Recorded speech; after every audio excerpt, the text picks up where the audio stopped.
करे लोग है फेविकोल खनी सोटर रहता रे बड़ा लाशा बा हो आ देह तो भइल बा एक लीवर के बताओ डोरा खानी देह डोरा खानी हो गइल डोरा खानी देह डोरा खानी हो गइल बा देखा ना तनी पिछवा घूम तो कहियो लड़का सस खिया दे मान जाई सोचता नहीं कि उहे को व्यवस्था में उनकर के दी हो हां और ये कह के कैसे कि मारे सवाद सैया अरे सुखी सुखी भइल गोरा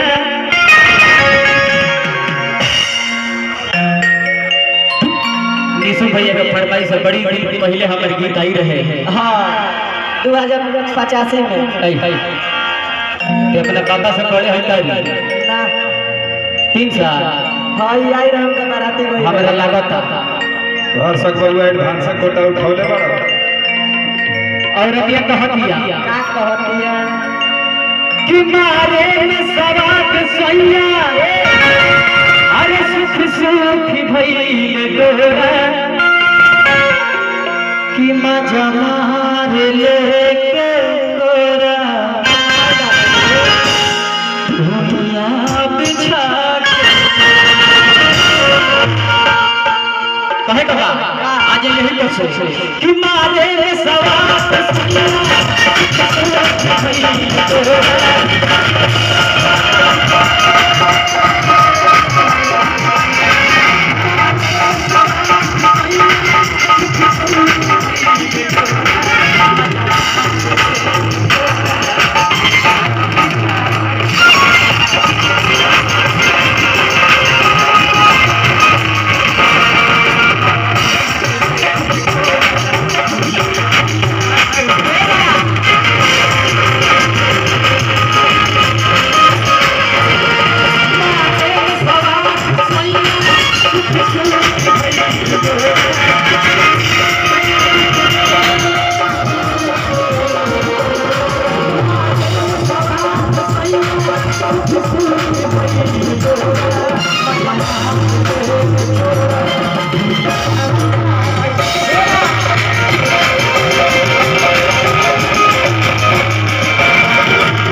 तनी एगो चिट्ठी आई बा हमर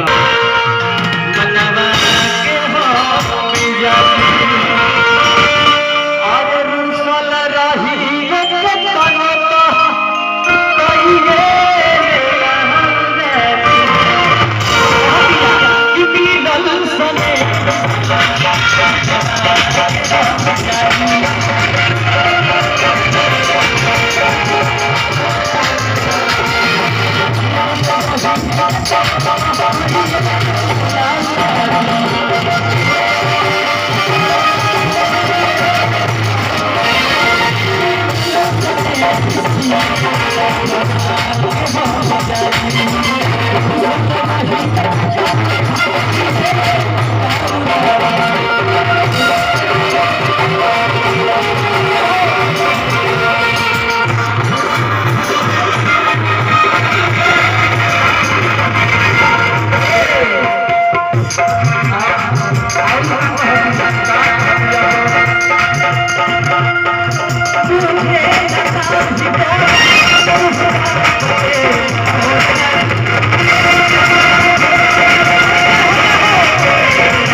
2020 में फटाफट मारत चले गए। हाँ। एगो गीत और ओकर बाद जे भी कलाकार ओकर से गवावत रहला बहुत सारा लोग बा। आओ। आदेश